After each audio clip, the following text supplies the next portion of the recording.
हाँ जी, good evening students. कल की हमारे क्लास में था वर्नर थ्योरी पढ़ी थी हमने, बॉन्डिंग एंड कोऑर्डिनेशन कंपाउंड्स। आज हम लोग जो है इसकी लिमिटेशंस देखते हुए और उसके बाद में पढ़ेंगे वीपीटी। पिछली क्लास में मैंने लिमिटेशंस इसलिए नहीं बताई ताकि इन लिमिटेशंस का और वीपीटी का जो कनेक्शन है वो हमें इजीली समझ में आ जाए।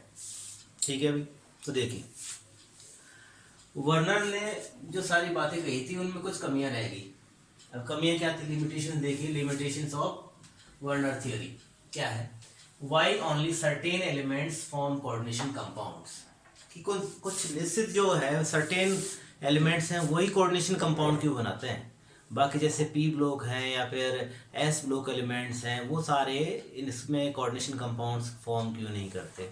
तो पहले तो ये ड्रॉबैक रह गया, इसका जवाब वर्नर के पास नहीं था। सेकंड देखिए, जो कोऑर्डिनेशन कंपाउंड्स हैं उनकी डेफिनेट शेप या ज्योमेट्री होती है, शेप या ज्योमेट्री होती है।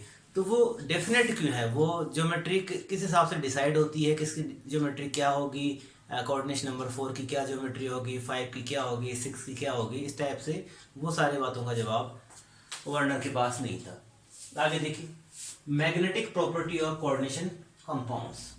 अब मैग्नेटिक प्रॉपर्टी जो है वो कैसे डिसाइड होती है, या फिर कौन सा तो पैरामैग्नेटिक होगा और कौन सा डायमैग्नेटिक होगा, ये उसे नहीं पता था। तो वो चीज़ें भी इसमें वर्नर की कमी रहेगी। और लास्ट क्या है, optical properties, that means coordination compounds की ऑप्टिकल प्रॉपर्टीज को भी वर्नर नहीं बता सका। ठीक है भाई, तो ये मेन 4 लिमिटेशंस थी जो वर्नर की रह गई। अब इन चीज़ों को एक्सप्लेन करने के लिए नई थ्योरी आती है, वो है वैलेंस बॉन्ड थ्योरी। देखो, वैलेंस बॉन्ड थ्योरी को हम शॉर्ट में वीबीटी भी कहते हैं। क्या कहते हैं?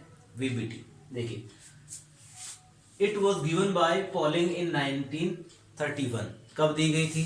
1931 में ये पॉलिंग ने दी थी। ठीक है भाई, अब ये एक जो बात मैं बताने वाला हूँ ध्यान से सुनना इस बात को, और यही इसकी एक तरह से बाद में लिमिटेशन में आ जाएगी और यही इसका मेन ऑब्जेक्ट है। ठीक है भाई, तो देखो क्या कहता है polling, it was based on the datas of magnetic moment of coordination compounds. It was based on the data of magnetic moment of coordination compounds. coordination compounds के जो magnetic moments होते हैं या जो उनमें metal ions होते हैं उनके जो magnetic moment है उनके बेसिस पर पूरी थियरी दी गई। और सारे के सारे पोस्टुलेट जो हमने यहाँ देखेंगे अभी, वो सारे सारे पोस्टुलेट किस पे बेस्ड थे? मैग्नेटिक मोमेंट के डेटा। ठीक है भाई, अब ये मैग्नेटिक मोमेंट के डेटा जो वो कहाँ से मिलते थे हमें? These datas were obtained by magnetic susceptibility experiment.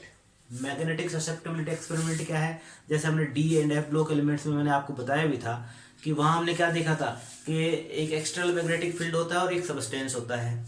तो जब भी किसी सबस्टेंस पर एक्सटर्नल मैग्नेटिक फील्ड लगाते हैं तो वो एक्सटर्नल मैग्नेटिक फील्ड उस सबस्टेंस द्वारा अट्रैक्टेड होता है या रिपेल्ड होता है। ठीक है, उसके बेसिस पे हमने आपको ध्यान हो तो diamagnetic, paramagnetic, ferromagnetic, anti ferromagnetic इस टाइप से कंपाउंड्स को सबस्टेंस को देखा था। तो देखिए, these data were obtained by magnetic susceptibility experiments. That means it means magnetic behavior of substance against applied magnetic field. भाई किसी भी सबस्टेंस का अप्लाइड मैग्नेटिक फील्ड के अगेंस्ट या अप्लाइड मैग्नेटिक फील्ड है उसके विरुद्ध कैसा उसका बिहेवियर रहता है, उसके बेसिस पे हम लोग क्या करते हैं? मैग्नेटिक ससेप्टिबिलिटी एक्सपेरिमेंट या डेटा ऑब्टेन करते हैं। ठीक है भाई, देखो कैसे। अगर मान लो कोई सबस्टेंस एक्सटर्नल मैग्नेटिक फील्ड से अट्रैक्ट होता है, क्या होता है? एक्सटर्नल मैग्नेटिक फील्ड से अट्रैक्ट होता है, तो उस सबस्टेंस को हम लोग क्या कहते हैं? पैरामैग्नेटिक सबस्टेंस कहते हैं। ये हमने पिछले चैप्टर में डी एंड एफ ब्लॉक में देखा था। आगे देखो, अगर कोई सबस्टेंस रिपेल होता है, मतलब एक्सटर्नल मैग्नेटिक फील्ड अगर उस सबस्टेंस को रिपेल कर रहा है, दैट मीन्स वो सबस्टेंस कैसा होगा? डायमैग्नेटिक होगा। और कोई हाईली अट्रैक्टेड है, ठीक है, नॉर्मली अट्रैक्टेड है एक्सटर्नल मैग्नेटिक फील्ड से, तो वो पैरामैग्नेटिक हो गया। ठीक है भाई, और वो कुछ और ही ज्यादा हो कि उसमें वो एक बार एक्सटर्नल मैग्नेटिक फील्ड लगाया किसी सबस्टेंस पे और उसमें उस सबस्टेंस में मैग्नेटिज्म आ जाए, उस सबस्टेंस में क्या आ जाए? मैग्नेटिज्म आ जाए। तो इसका मतलब ये हुआ कि वो हाईली अट्रैक्टेड है, और हाईली अट्रैक्टेड होने का मतलब उस सबस्टेंस को हम क्या कहते हैं? Ferromagnetic substances, right. ठीक है, तो ये मेनली जो है, जो क्लासिफिकेशन हमने किया है वो किस पे किया है, on the basis of magnetic susceptibility experiments और magnetic behaviour of substance against magnetic applied magnetic field. ठीक है भाई, ये सारी बातें हैं। और आपको ध्यान हो तो हमने पिछले चैप्टर में डी एंड एफ ब्लॉक में एक फॉर्मूला भी देखा था, जिसमें स्पिन ओनली फॉर्मूला था, ऑर्बिटल एंगुलर मोमेंटम भी उसमें कंट्रीब्यूट करता है कि नहीं करता है, n root n n plus 2 का फॉर्मूला था, बोर मैग्नेट्रॉन, जिसमें हमने अनपेयर्ड इलेक्ट्रॉन के हिसाब से क्या निकाला था, मैग्नेटिक मोमेंट निकाला था। ठीक है, अब देखिए वीबीटी में जो बेस है वो है मैग्नेटिक मोमेंट। ठीक है, अब कैसे है बेस, ध्यान रखना। पॉलिंग ने जितने भी पोस्टुलेट्स दिए वो मैग्नेटिक मोमेंट के बेसिस पे दिए, मतलब वो रिवर्स चलता है। रिवर्स क्या, वो पहले कैलकुलेट करता है उसका मैग्नेटिक मोमेंट और उसके बाद में बताता है कि वो पैरामैग्नेटिक है कि डाईमैग्नेटिक है, उसमें उसकी शेप कैसी होती है, उसकी ज्योमेट्री कैसी होगी, उसमें हाइब्रिडाइजेशन क्या होगा, ये सारी चीजें, मेटल लिगेंड बॉन्ड कितने हैं, वो सारी चीजें इस प्रकार से समझाई है उसने। ठीक है भाई, तो देखो अब ये मैग्नेटिक ससेप्टिबिलिटी एक्सपेरिमेंट तो क्या किया उसने, एक्सपेरिमेंट के बेसिस पे किया, लेकिन हमें तो एक्सपेरिमेंट के बेसिस पे कर नहीं सकते। लेकिन देखो इसको समझने के लिए सबसे पहले हम लोग इसके पोस्टुलेट ऑफ वीबीटी देखते हैं, क्या पोस्टुलेट्स हैं। पॉलिंग क्या कहता है, पॉलिंग कहता है metal ligand bonds is arises by the donation of electron pair by ligand to the metal ion, by ligand to the metal ion. मतलब पॉलिंग कह रहा है कि कोई भी मेटल और लिगेंड के बीच में जो बॉन्ड अराइज होता है वो किसकी वजह से होता है कि लिगेंड क्या करता है, मेटल को इलेक्ट्रॉन पेयर डोनेट करता है। That means bond is arised by the donation of electron pair by ligand to the metal atom, right. ठीक है, पहला स्टेटमेंट ये था। सेकंड स्टेटमेंट क्या है, in order to accept these electrons metal ion must have equal number of vacant orbital of equal energy। ठीक है, ये कहता है कि ये बॉन्ड बनने के लिए ये भी जरूरी है कि अगर लिगेंड इलेक्ट्रॉन दे रहा है तो इलेक्ट्रॉन तो वहीं दे सकता है ना जहां मेटल एटम के पास वैकेंट ऑर्बिटल होंगे, राइट। अगर वैकेंट ऑर्बिटल ही नहीं होंगे तो क्या मेटल आयन इलेक्ट्रॉन एक्सेप्ट कर सकता है, नहीं कर सकता ना। तो देखिए इसके लिए क्या जरूरी है कि मेटल आयन मस्ट है equal number of vacant orbitals. ठीक है, अब लास्ट में क्या पॉइंट कहता है, ये ऑर्बिटल्स कैसे होने चाहिए, इक्वल एनर्जी के होने चाहिए। ठीक है भाई, अब आपको पता है कि अगर S P D F orbitals की हम लोग बात करते हैं तो वो कभी भी इक्वल एनर्जी के नहीं होते। एक कंडीशन में वो इक्वल एनर्जी के होते हैं, जो हमने 11th क्लास में भी वेस्पर थ्योरी में पढ़ा है या उससे पहले हाइब्रिडाइजेशन एक टॉपिक पढ़ा है। वो क्या कहता है कि ऑलमोस्ट इक्वल एनर्जी के अगर ऑर्बिटल्स हाइब्रिडाइजेशन में पार्टिसिपेट करते हैं तो उनकी एनर्जी सेम हो जाती है। क्या हो जाती है, उनकी एनर्जी सेम हो जाती है। दैट मीन्स अगर इक्वल एनर्जी के vacant orbital metal atom ligand को प्रोवाइड करवाता है तो उसके लिए जरूरी है कि मेटल एटम के जो ऑर्बिटल्स है वो क्या करें, आपस में हाइब्रिडाइजेशन करें। और वो हाइब्रिडाइजेशन ऑर्बिटल जो हाइब्रिडाइजेशन करने वाले जो ऑर्बिटल्स हैं वो कैसे होंगे, वैकेंट होंगे। ठीक है, वैकेंट होना बहुत जरूरी है। तो देखिए these vacant orbitals are obtained by hybridization of orbitals of metal atom to give a set of hybrid orbitals। तो देखिए पॉलिंग कहता है कि जो हाइब्रिड ऑर्बिटल्स ऑब्टेन होते हैं वो किसके होंगे, सिर्फ और सिर्फ मेटल एटम के, उसमें लिगेंड्स के ऑर्बिटल नहीं है। ध्यान रखना इस चीज का। हाइब्रिडाइजेशन में कौन से ऑर्बिटल्स पार्टिसिपेट करेंगे, मेटल एटम के ऑर्बिटल्स पार्टिसिपेट करेंगे और वो क्या हो जाएंगे, इक्वल एनर्जी के हो जाएंगे। और इक्वल एनर्जी होने के बाद में लिगेंड इजीली अपने इलेक्ट्रॉन पेयर जो है मेटल के वैकेंट ऑर्बिटल में रिलीज कर सकता है, डोनेट कर सकता है। ठीक है, अब आगे देखिए कि हाइब्रिडाइजेशन में कौन से ऑर्बिटल पार्टिसिपेट करेंगे। मेन बात ये भी तो है कि जो भी ट्रांजिशन एलिमेंट है उस ट्रांजिशन एलिमेंट के कौन से ऑर्बिटल्स हाइब्रिडाइजेशन में पार्टिसिपेट करेंगे। तो इसके लिए देखो क्या कहा जाता है, orbitals of metal atom which participate in hybridization may be। देखिए अब हमने ये जो सारी बातें करी हैं और ये कहा है कि हाइब्रिडाइजेशन में मेटल एटम के ऑर्बिटल जो है वो पार्टिसिपेट करते हैं। अब वो कौन कौन से ऑर्बिटल्स हैं वो पार्टिसिपेट कर सकते हैं, देखिए या तो वो करेंगे inner orbital, inner d shell की, तो देखिए n-1 डी, ns और np, ठीक है भाई, या फिर करेंगे वो ns, np और nd। अब इनका मतलब क्या है, इनका मतलब ये है कि या तो वो पार्टिसिपेट करेंगे इनर डी शेल की, ठीक है, इनर शेल की, या फिर पार्टिसिपेट करेंगे आउटर शेल के डी ऑर्बिटल। और इसी के बेसिस पे हम लोग आगे चल के ऑर्बिटल्स को वीबीटी में क्लासिफाई करेंगे कि वो कॉम्प्लेक्स जो है वो इनर ऑर्बिटल कॉम्प्लेक्स है कि आउटर ऑर्बिटल कॉम्प्लेक्स है, वो स्पिन पेयर्ड है कि स्पिन फ्री है, वो सारी बातें अभी बात भी करेंगे। आगे देखिए, metal ligand bonds are formed by the overlapping of hybrid orbitals of metal atom with those of the ligands। मतलब ये मेन बात यही है इसकी वीबीटी की। क्या बात है कि पॉलिंग कहता है कि मेटल और लिगेंड के बीच में जो बॉन्ड बनते हैं वो बॉन्ड किसकी वजह से बनते हैं कि मेटल के तो हाइब्रिड ऑर्बिटल्स और लिगेंड के जो ऑर्बिटल्स हैं उनके बीच में क्या होती है, ओवरलैपिंग होती है। और इसका रिजल्ट क्या है, देखो इसका रिजल्ट क्या, बेनिफिट क्या है इसका, इसी वजह से इस ओवरलैपिंग की वजह से bonds are of equal length and directional character. इसी ओवरलैपिंग की वजह से जो सारे बॉन्ड होते हैं उनकी बॉन्ड लेंथ भी इक्वल होती है और डायरेक्शनल कैरेक्टर भी क्या होते हैं, इक्वल होते हैं, ठीक है। इस बात को देखो यहाँ पर वार्नर ये बता ही नहीं पाया था कि डेफिनेट शेप और ज्योमेट्री क्यों होती है, ठीक है।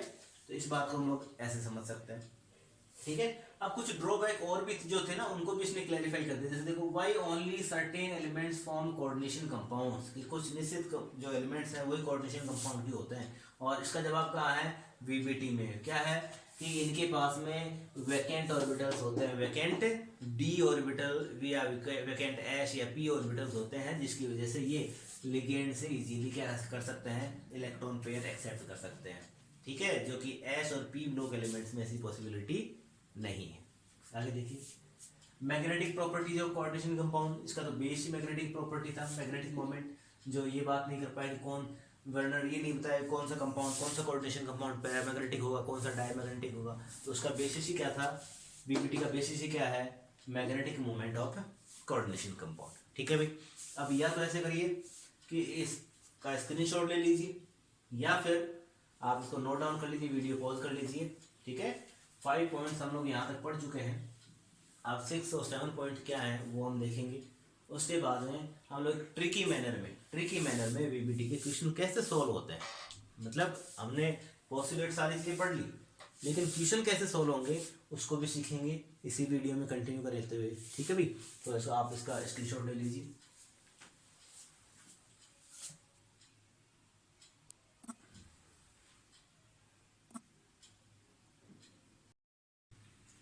यहाँ तक देख लिया आपने, ठीक है। अब देखो, अब इतने जो भी हमने पोस्टुलेट्स पढ़े हैं उसके बाद में हमें देखना है कि हमें क्या क्या आइडेंटिफाई करना है अकॉर्डिंग टू वीबीटी। देखिए सबसे पहले तो हमें हाइब्रिडाइजेशन आइडेंटिफाई करना है। क्या करना है, हाइब्रिडाइजेशन आइडेंटिफाई करना है। और कैसे करना है तो देखिए, हाइब्रिडाइजेशन के साथ साथ हमें शेप भी आइडेंटिफाई करनी है, कोऑर्डिनेशन कंपाउंड की शेप कैसी है। देखिए भाई कैसे आइडेंटिफाई करना है, अगर कोऑर्डिनेशन कंपाउंड में सेंट्रल मेटल एटम की कोऑर्डिनेशन नंबर 4 है, क्या है, कोऑर्डिनेशन नंबर 4 है, तो उसका हाइब्रिडाइजेशन या तो sp3 होगा या फिर dsp2 होगा। और जब हाइब्रिडाइजेशन sp3 होता है मतलब एक s और 3 p ऑर्बिटल हाइब्रिडाइजेशन में पार्टिसिपेट करेंगे, और तो उस कंडीशन में शेप कैसी हो जाती है, टेट्राहेड्रल। और dsp2 में कैसी हो जाती है, स्क्वायर प्लेनर, ठीक है। इसको थोड़ा आगे चल के हम और डिफरेंट वे में पढ़ेंगे, तो अभी एक बार इतना ध्यान रखें। कोऑर्डिनेशन नंबर कितना है 5, तो हाइब्रिडाइजेशन क्या होता है sp3d, इसका मतलब 3 p, एक s, 4 और एक 5 डी ऑर्बिटल हो गए। और ये शेप कैसे होगी, ट्राइगोनल बाइपिरामिडल, ठीक है। अगर कोऑर्डिनेशन नंबर 6 है तो हाइब्रिडाइजेशन हो सकता है sp3d2 या फिर d2sp3, और शेप कैसी होगी, ऑक्टाहेड्रल, ठीक है भाई।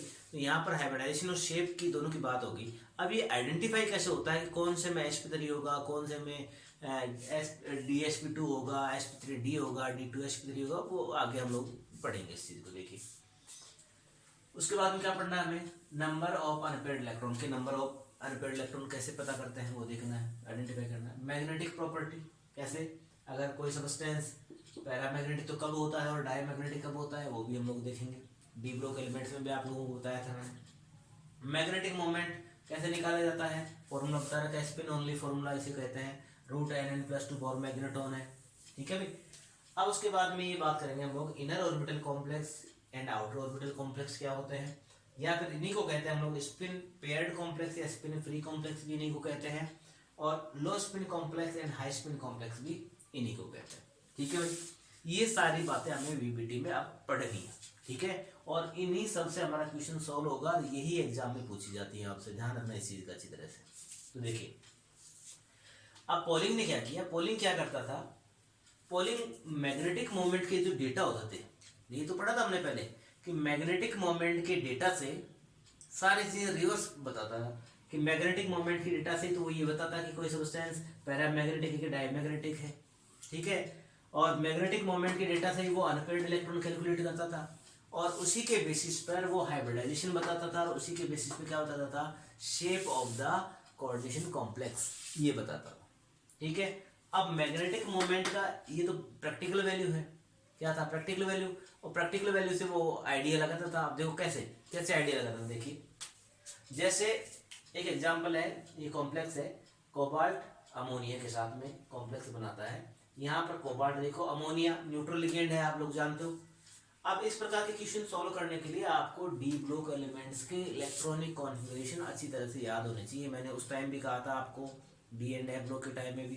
तो देखिए यहाँ पर कोबाल्ट की ऑक्सीडेशन स्टेट है 3+3, ठीक है, कोबाल्ट का इलेक्ट्रॉन कॉन्फ़िगरेशन क्या होता है 3d7 4s2+3 है, और आपको बताया कि इलेक्ट्रॉन पहले जिस ऑर्बिटल में जाता है निकलता भी पहले उसी से है। तो देखिए कैसे, कोबाल्ट 3+ में से 2 इलेक्ट्रॉन, 3+ मतलब 3 इलेक्ट्रॉन निकले, तो 2 इलेक्ट्रॉन तो s के चले गए, सॉरी 2 इलेक्ट्रॉन तो s के चले गए, और एक इलेक्ट्रॉन कहाँ चला गया, d से चला गया, तो क्या रह गया इसका इलेक्ट्रॉन कॉन्फ़िगरेशन 3d6 4s0, ये रह गया। अब इस कोबाल्ट 3+ आयन का जो इलेक्ट्रॉनिक कॉन्फ़िगरेशन है वो ऑर्बिटल्स में कैसे फिल करते हैं, देखिए क्या है 3d6 है, ये लो भैया 1 2 3 4 5 एंड 6, ठीक है। अब वो प्रिंसिपल के हिसाब से हमने इलेक्ट्रॉनिक कॉन्फ़िगरेशन भर दिया, s में 0 इलेक्ट्रॉन है और p में भी क्या है 0, लेकिन जैसे ही अमोनिया लिगेंड इसके साथ बॉन्ड बनाता है, कोऑर्डिनेट बॉन्ड बनाता है, तो देखो ये इलेक्ट्रॉन जो है वो यहाँ पर पेयरिंग कर लेते हैं, पेयरिंग कर लेते हैं, और दो तो ये d, मतलब देखो ये n हो गया, ये क्या है n, और ये क्या है n-1d है, n-1d है, तो देखो n-1d के तो 2, एक s और 3 p, ठीक है, n-1d मैंने लिखा था ना अभी थोड़ी देर पहले यहाँ पर बोर्ड पे, n-1d या ns और np हाइब्रिडाइजेशन में पार्टिसिपेट करेंगे, तो देखो n-1 के दो ऑर्बिटल, और आपको पता है कि दो ही पार्टिसिपेट क्यों कर रहे हैं, क्योंकि आपको बता दो डी ऑर्बिटल्स के हमने सेट बनाए थे, T2g सेट और EG सेट, ठीक है, T2g में 3 ऑर्बिटल सेट होते हैं और EG में कितने होते हैं 2, तो वो EG वाले हैं, ठीक है भाई। तो देखो यहाँ से n-1 के 2 ऑर्बिटल, यहाँ से एक s और यहाँ से 3p, कितने हो गए 1 2 3 4 5 एंड 6 वैकेंट ऑर्बिटल है, ये आपस में हाइब्रिडाइजेशन करते हैं। अब 6 क्यों करें, क्योंकि यहाँ पर कोऑर्डिनेशन नंबर क्या है 6 लिगेंड है ना, और 6 लिगेंड को 6 ही तो वैकेंट ऑर्बिटल चाहिए इलेक्ट्रॉन पेयर डोनेट करने के लिए, तो देखो 2d 1s और 3p पार्टिसिपेट करते हैं, और हाइब्रिडाइजेशन क्या हो जाता है d2sp3, और इन 6 जो d2sp3 हाइब्रिडाइज्ड ऑर्बिटल हैं इनमें 6 अमोनिया लिगेंड अपने इलेक्ट्रॉन पेयर देके कोऑर्डिनेट बॉन्ड बना लेते हैं। आगे बात समझ लो, ठीक है। तो इसका हाइब्रिडाइजेशन क्या हो गया भाई, यहाँ कोबाल्ट का हाइब्रिडाइजेशन क्या हो गया d2sp3, लेकिन दूसरे ऐसा एग्जांपल देखो, यहाँ पे हमने सिर्फ लिगेंड चेंज किया है, यहाँ अमोनिया था, यहाँ पे क्या है फ्लोरीन है, देखो भाई कोबाल्ट हेक्साफ्लोरोकोबाल्ट थर्ड आयन ही, ठीक है। देखो भाई क्या हुआ, कोबाल्ट वही +3 ऑक्सीडेशन स्टेट में, इसका मतलब यहाँ पर इलेक्ट्रॉन कॉन्फ़िगरेशन क्या रहेगा, वही 3d6 4s0, तो ये बात हमने लिख दी। अब देखो आगे अब पोलिंग क्या कहता है कि कोबाल्ट का अमोनिया के साथ जब कॉम्प्लेक्स था तब तो इलेक्ट्रॉन्स की पेयरिंग हो गई, लेकिन कोबाल्ट का जब फ्लोरो के साथ या फ्लोरीन के साथ कॉम्प्लेक्स बनता है तो इलेक्ट्रॉनों की कोई पेयरिंग नहीं होती, 6 के 6 इलेक्ट्रॉन जैसे पहले भरे थे वैसे ही डी में वैसे के वैसे रहेंगे। और हाइब्रिडाइजेशन के लिए आगे वाला s NS, NP और ND ऑर्बिटल पार्टिसिपेट करते हैं। तो देखो एक S, 3p, 3 और 1 4 और 2 क्या हो गए D के। तो क्या हो गया sp3d2 हाइब्रिडाइजेशन हो गया, sp3d2 हाइब्रिडाइजेशन। अब देखो कमाल की बात क्या है, ये सारा खेल कि कहाँ तो sp3d2 हाइब्रिडाइजेशन होगा और कहाँ d2sp3 हाइब्रिडाइजेशन होगा, ये वो करता था on the basis of datas of magnetic moment. और इसी मैग्नेटिक मोमेंट के डेटा से वो अनपेयर्ड इलेक्ट्रॉन पता लगाता था। और अनपेयर्ड इलेक्ट्रॉन पता लगाने के बाद में अगर अनपेयर्ड इलेक्ट्रॉन क्या है, जीरो है, जीरो तो वो कैसा हो जाएगा, डायमैग्नेटिक हो जाएगा। और अगर अनपेयर्ड इलेक्ट्रॉन एक भी है तो वो कैसा हो जाएगा, पैरामैग्नेटिक। दैट मींस उसने मैग्नेटिक मोमेंट के डेटा से क्या लगाया, अनपेयर्ड इलेक्ट्रॉन। ठीक है, कि कहाँ तो अनपेयर्ड रहेंगे, कहाँ तो अनपेयर्ड रहेंगे और कहाँ पर पेयरिंग हो जाएगी। और उसी के बेसिस पे उसने पैरामैग्नेटिक और डायमैग्नेटिक सब्सटेंस बताए। और जब पेयरिंग हो गई और अनपेयर्ड रह गए, और तो उसी के हिसाब से क्या निकाला उसने, हाइब्रिडाइजेशन निकाला। क्या निकाला, हाइब्रिडाइजेशन निकाला। और हाइब्रिडाइजेशन के बेसिस पे क्या बताता है, वो सबकी शेप बताता है। दैट मीन्स वो काम क्या करता है, वो चलता है मैग्नेटिक मोमेंट से। ठीक है, और मैग्नेटिक मोमेंट की वजह से ही वो सारे चीजें एक्सप्लेन करता है। और साथ ये भी बताता है, देखो अब ये बात कर रहे थे हम लोग इनर ऑर्बिटल कॉम्प्लेक्स और आउटर ऑर्बिटल कॉम्प्लेक्स। देखिए यहां पर हाइब्रिडाइजेशन में n-1d पार्टिसिपेट कर रहे हैं और यहां पर हाइब्रिडाइजेशन में nd पार्टिसिपेट कर रहे हैं। कर रहे हैं नहीं कर रहे? तो देखो यहां तो इनर ऑर्बिटल पार्टिसिपेट कर रहे हैं और यहां पर आउटर डी ऑर्बिटल पार्टिसिपेट कर रहे हैं। तो इसका मतलब क्या हो गया कि ये तो इनर ऑर्बिटल कॉम्प्लेक्स हो गया और ये कैसा हो गया, आउटर ऑर्बिटल कॉम्प्लेक्स। आ रही बात समझ में? इसी बात को हम लोग क्या कहते हैं, spin paired complex and spin free complex. देखो स्पिन की पेयरिंग होगी तो कैसा हो गया ये स्पिन पेयर्ड, और यहाँ पर इलेक्ट्रॉन अनपेयर्ड है तो इनका स्पिन अभी भी फ्री है, तो नाम क्या पड़ गया, स्पिन पेयर्ड कॉम्प्लेक्स और स्पिन फ्री कॉम्प्लेक्स। लास्ट इसी को हम लोग क्या कहते हैं, लो spin complex and high spin complex. अब आप लोग अच्छी तरह से जानते हो कि एक इलेक्ट्रॉन का अपने ऑर्बिटल में प्लस हाफ स्पिन होता है, तो सेम उसी ऑर्बिटल में दूसरे इलेक्ट्रॉन का कितना होगा, माइनस हाफ होगा कि नहीं होगा। तो देखो इसका प्लस हाफ, इसका माइनस हाफ, कितना हो गया total, zero. Plus half minus half zero, plus half minus half zero. आगे बात समझ में? तो जब इलेक्ट्रॉन्स की पेयरिंग हो जाती है तो जो इलेक्ट्रॉन का जो ओवरऑल स्पिन है वो कैसा हो गया, नील हो गया, कम हो गया, जीरो हो गया। लेकिन यहां देखो अगर ये इलेक्ट्रॉन एक दूसरे के स्पिन को कैंसिल करते हैं तो यहाँ तो जीरो हो गया, लेकिन यहाँ पर plus half plus half plus half और प्लस हाफ कितना हो गया, +2। तो यहाँ पर स्पिन क्या हो गया, हाई, और इसके कंपैरेटिवली यहाँ स्पिन कैसा हो गया, लो। तो इसको क्या कह दिया हमने, लो स्पिन कॉम्प्लेक्स, और इसको क्या कह दिया, हाई स्पिन कॉम्प्लेक्स। मतलब ये तीनों बातें एक जैसी है। इनर ऑर्बिटल मतलब अंदर के डी ऑर्बिटल हाइब्रिडाइजेशन में पार्टिसिपेट करता है तो इनर डी ऑर्बिटल कॉम्प्लेक्स हो गया, बाहर के आउटर डी ऑर्बिटल पार्टिसिपेट करते हैं हाइब्रिडाइजेशन में तो क्या हो गया, आउटर ऑर्बिटल कॉम्प्लेक्स। अब इनर ऑर्बिटल कॉम्प्लेक्स में जब इलेक्ट्रॉन्स की पेयरिंग हो जाती है तो वो कैसा हो गया, स्पिन पेयर्ड हो गया, और यहाँ पर इलेक्ट्रॉन फ्री रहते हैं, स्पिन फ्री रहता है इनका, तो कैसा हो गया, स्पिन फ्री कॉम्प्लेक्स हो गया। और उसके बाद में देखो इलेक्ट्रॉन्स की जब पेयरिंग हुई तो इनका स्पिन जो है एक दूसरे से कैंसिल आउट हो जाता है, मतलब एक का प्लस हाफ है तो दूसरे का कैसा होता है, माइनस हाफ। तो प्लस हाफ माइनस हाफ क्या हो गया, कैंसिल, तो इनका स्पिन ओवरऑल क्या हो गया, जीरो। तो उसको हमने क्या कह दिया, लो स्पिन कॉम्प्लेक्स, और इसको क्या कह दिया मैंने, हाई स्पिन कॉम्प्लेक्स। क्योंकि देखो यहाँ पर plus half minus half zero, plus half plus half plus half और प्लस हाफ, तो कितना हो गया, +2। तो यहाँ पर ओवरऑल स्पिन क्या हो गया, हाई हो गया ना, that's why we called it high spin complex. ठीक है भाई। अब ये सारी बातें जो है सिर्फ पॉलिंग ने मैग्नेटिक मोमेंट की डेटा पे बेसिस पे समझाई, ठीक है। लेकिन सोचने वाली बात है, अगर मान लो आपके एग्जाम में क्वेश्चन में वो फ्लोरो या अमोनिया की जगह दूसरा लिगेंड दे दे, तो हमें थोड़ी पता है कि कब तो पेयरिंग करवानी है और कब स्पिन फ्री रखना है, ठीक है, कब पेयरिंग नहीं करवानी है।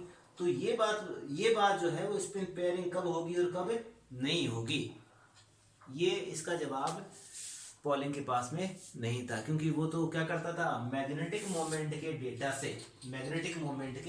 डेटा से सबसे पहले तो ये पता लगाता था कि वो उसमें नंबर ऑफ अनपेयर्ड इलेक्ट्रॉन है कि नहीं है, कि अनपेयर्ड इलेक्ट्रॉन है तो वो कैसा हो गया, पैरामैग्नेटिक, और अनपेयर्ड इलेक्ट्रॉन नहीं है तो वो कैसा हो गया, डायमैग्नेटिक। ठीक है भाई। तो वो क्या करता था कि मैग्नेटिक मोमेंट देखा कि मैग्नेटिक मोमेंट जीरो आ रहा है तो बोला इलेक्ट्रॉन्स की पेयरिंग करवा दो, इन इलेक्ट्रॉन को पेयरिंग करा, तो इलेक्ट्रॉनिक मैग्नेटिक मोमेंट जो है वो आ रहा है 4.82, तो मैं 4 अनपेड इलेक्ट्रॉन रख दूं। आगे बात समझ में? तो वो इसी के बेसिस पे क्या करता था, नंबर ऑफ अनपेड इलेक्ट्रॉन होता था, इसी के बेसिस पे पैरामैग्नेटिक और डायमैग्नेटिक सब्सटेंस होता था, और इसी के बेसिस पे वो इनर ऑर्बिटल और आउटर ऑर्बिटल या स्पिन पेयर्ड, स्पिन फ्री या लो स्पिन, हाई स्पिन कॉम्प्लेक्स बताता था, क्योंकि वो इलेक्ट्रॉन्स की पेयरिंग खुद करवा देता था, और उसी के बेसिस पे वो क्या निकालता था, हाइब्रिडाइजेशन आइडेंटिफाई करता था और शेप भी आइडेंटिफाई करता था। ठीक है, अब हमें एग्जाम में मैग्नेटिक मोमेंट की प्रैक्टिकल वैल्यू या मैग्नेटिक मोमेंट का डेटा तो मिलेगा नहीं, हमें तो ये पूछा जाएगा कि इन कॉम्प्लेक्सेस को कोऑर्डिनेट वीबीटी के बेसिस पे समझाइए कि इनकी शेप क्या होगी, इनका हाइब्रिडाइजेशन क्या होगा, इनमें नंबर ऑफ अनपेयर्ड इलेक्ट्रॉन कैसे होंगे, कितने होंगे, इसकी नेचर कैसी होगी, मैग्नेटिक प्रॉपर्टी पूछेगा वो हमसे।